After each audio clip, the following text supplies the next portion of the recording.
رسول الله يا خير كل الأنبياء نجنا من هاوية يا زكي المنصب الصلاة على النبي والسلام على الرسول الشافع الأبطاهي ومحمد أعرابي.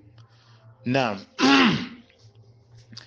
Katika upande wa al-ahadithul mukhtara wanafuatilia, tuna hadithi ya 55 yetu, hadithi inayosomeka la 56, ad-dalu ala al-khairi kafa'ilihi wallahu yuhibbu ighathata al-lahfan, mwenye kuwaonyesha watu la khairi fanyeni jamani sawasawa, kafailihi, malipo anayoyapata kama yule aliyefanya. Yani ukawaonyesha watu jambo la khairi. Addalu ala alkhairi kafailihi, mwenye kuwalingania watu khairi ni kama mfanyaji, au mwenye kuwaonyesha watu jambo la khairi malipo ni kama wafanyaji kwenye hilo nalowaambia watu lina khairi, ila wewe ukabaki kuambia tu. Mfano, unawaambia watu jamani, hapa tunajenga msikiti, toeni sadaka. Sawa. Lakini hapa tunawalipa walimu, toeni sadaka. Maana yake ni kwamba ile sadaka itakayopatikana na watu wakanufaika katika ujira wa thawabu, yule aliyewaambia watu hayo kwa faida hiyo ndo anaitwa adalu. Sasa malipo ya wale waliotoa ile sadaka kwa maksudi hasa na thawabu alizozipata, na yeye huyo alioalingania watu kwenye hiyo khairi anapata malipo kama yale yale, yeye hajatoa. Yani sababu ya kulipwa yeye ni kule yeye kuwa ndiyo sawa, sababu ndo madluli katika nini, adalu. Wallah, Mwenyezi Mungu anapenda kumsaidia mtu aliyezongeka na mambo. Sasa ukiwa na mazongoko ya mambo kisha kumwomba ya Rabbi Mwenyezi Mungu sahila na kula manurid, Mungu atakusamehe, Mungu atakusahilishia. Sawa. Hadithi nyingine, rahimallahu abadan, Mwenyezi Mungu anamuonea huruma mja, qala khairan, aliyasema ya khairi faghanima, pakapatikana khairi kwenye jambo lile alilolisema la khairi, Mwenyezi Mungu anakurehemu. Au sakata an su'i, au akanyamazia baya ambalo watu wanalo wanalijua, lakini yeye akanyamazia tu, fasalima, atakuwa amesalimika. Kwa sababu si kila unachokisikia ukizungumze tu, la, utasalimika na mengi kama utakuwa ni mtu wa kufunga mdomo. Hadithi nyingine, arrahimuna, wenye kuwa na sifa ya huruma, yarhamuhumur rahman, Mwenyezi Mungu atawaonea huruma yeye tabaraka wa taala. Kisha akatuambia irhamu man fil ardi, oneni huruma nyinyi wanadamu mlioko ardhini. Ndugu yako akiwa na janga na tatizo, muone huruma kwa kumsaidia, lakini onyesha ile huruma, si ile ya kinafiki. Afadhali kwa nini angelivunjika mguu, oneaneni huruma. Mfano mtu kafa, sasa mfanyie dua ndugu yako, ndiyo huruma yenyewe. Sawa, yarhamukum man fis samai, walioko juu watakuoneni huruma, malaika. Bwana Mtume anasemaje? Azina, jambo hili la uzinifu, ingawaje leo uzinifu ni kama maji ya kunywa, watu wanachota kwenye glasi tu wanakunywa, na ilivyolegeka yani haina hata mambo mengi. Sababu gani? Ni mtihani wallahi. Ndio maana watu wengi, vijana wa kike na wa kiume, kuoa kuna kuwa tabu, kwa sababu haja zao zinakuwa pepesi na pengine wala hata hana gharama. Mtihani wallahi, subhanallah.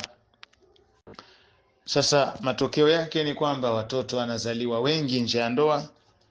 Sasa Mtume atakwenda kujisifu na hao kweli? Anasema man tazawaja, yule mwenye kuitafuta pea yake. Yani ukiwa huna mke, maana yake ni kwamba wanatembea huna pea. Tazawaji ni pea, kama vile unavyoona mtu anatembea hana mguu mmoja wenye kiatu, hana pea. Sasa ili awe ni mtu maana ni katika mashi yake tulike, asitembee kama anachechemea, lazima anunue viatu vyote viwili awe navyo, kwa maana awe na pea. Yeye mwenyewe ni pea, atafute pea mwenzake, kwa maana mke wake au mume wake. Sasa azina ilivyo hasa uzinifu, yurithul faqara, unarithisha fukara. Tangulini mtu mzinifu akafanikiwa wachache sana, katika 100 wawili. Hatusemi kwamba hawapo, lakini asilimia wengi wanafilisika, wanakuwa mafukara. Walikuwa na pesa, lakini walipoingiza masala ya kuwahonga wakina wanawake na nini, basi uzinifu umekula zile pesa zao na baraka inakosekana katika riziki. Twende katika hadithi nyingine. Sibabu almuslimi fusuqu wa qitaluhu kufrun, kutukanana muislamu kwa mwenzake, matusi ya nguoni na mengineyo tunayoyajua ni ufasiki, kwa maana ni dhambi. Qitaluhu kufrun, kuwana wao kwa wao kwa sababu wanazozijua wao, sawa, huo ni ukafiri wa wazi. Kwa mtu anaritadi wala hawezi kuile kwa sababu kamua mwenzake. Samilla, mtaje Mwenyezi Mungu wakati wa kula. Wa kullu biyaminika, tumia mkono wa kulia. Na watu wengine wanakwenda wanakula ana mikono yote anaitumia. Kuna wakati anashika soda, anachukua kitafunwa, anashika chai nani kikombe cha chai huku anakitafunwa. Wewe mikono yote unaitumia, tuna shida gani? Kunywa chai, weka chini, kwa mkono huo huo chukua kitafunwa. Hivyo ndivyo tulivyofundishwa. Lakini hao unayaona wanajifanya ni usasa zaidi. Anachukua mdada anaagiza chipsi pale, unaona mkono mwingine anachati wa kulia kwa simu yake, mkono wa kushoto ndio anautumia kwa umma yake kukata ile chipsi. Dunia hii tutakuja kumjibu nini Mwenyezi Mungu? Tunatumia mikono ya kushoto kwenye kila kitu, basi kwenye kupokea ama kwenye mtihani. Ukitaka toa kwa mkono wa kulia, kupokea kitu chochote kwa mkono wa kulia. Lakini leo watu wanatoa kwa mkono wa kushoto na anapokea kwa, hakuna adabu kabisa. Lakini wakul mimma yalika, adabu nyingine, kula chakula kikuelekeayo. Yani hicho unachokiona mbele yako ndicho kile. Sio kaona kuna nyama iko sehemu fulani, basi unazungushia hiyo kona mjomba, utafikiri unakata winga. Fayala itaashiri as-salatu imadud din, swala ni nguzo kwenye dini.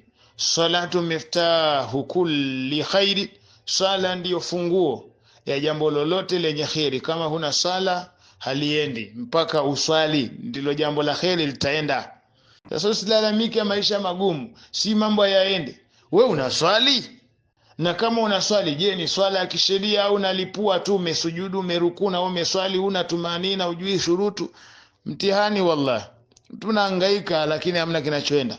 Sababu yake nini? Hiyo swala yenyewe kwanza ni swala maruku, ni swala masijida, ni swala ya kimazoezi. Salatul jamaa, swala ya jamaa, tafudhalu salata alfadhi, inazidi ziada ya mtu anayeswali mwenyewe bi27 daraja, kwa idadi ya mazidiko ya daraja 27. Hadithi nyingine, sumu tasihu, ili mpate afya mfunge sana. Ndio fungeni mpate afya. Sumu tasihu, fungeni mpate afya. Kwenye kufunga kuna afya kweli, sio kwa maana ya mtu ananenepa. Afya inayokusudiwa hapa ni kuto umwa ovyo. Kifunga kuna vitu vingi sana vinakuepuka katika maradhi, kwa pressure, si madude gani yanaondoka. Hata fuatilia hata mazoezi, madaktari wanakuambia kula nako sana kuna zalisha magonjwa ambayo hayana faida, yani hayana umuhimu. Kwa hiyo punguza kula. Tumalize na hadithi, alimu yuntafau bihi khairun min alfi abid, mwanachuoni ambaye watu wanasoma kwake bora zaidi kulikoni yule mtu anayefanya ibada watu hawanufaiki na chochote. Wao kikaa chini una Allahu akbar kabira alhamdulillah, waswali sunna nini, alafu kuna kidume kimoja, wewe unapiga rakaa ngapi? Alafu kuna mtu mmoja yeye watu wananufaika na elimu yake.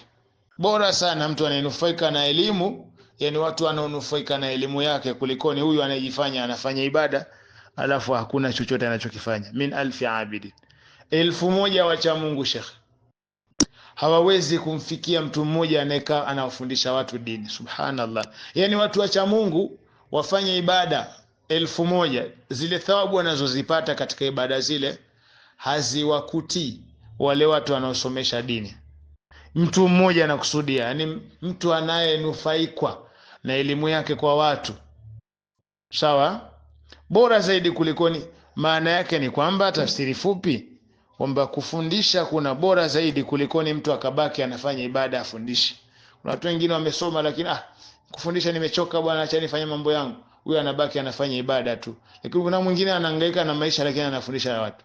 Unaona ndio kama hivyo. Inshallah tuje tuondoke, alaikum bil qanaa fa innal qanaata malun la yanfadhu.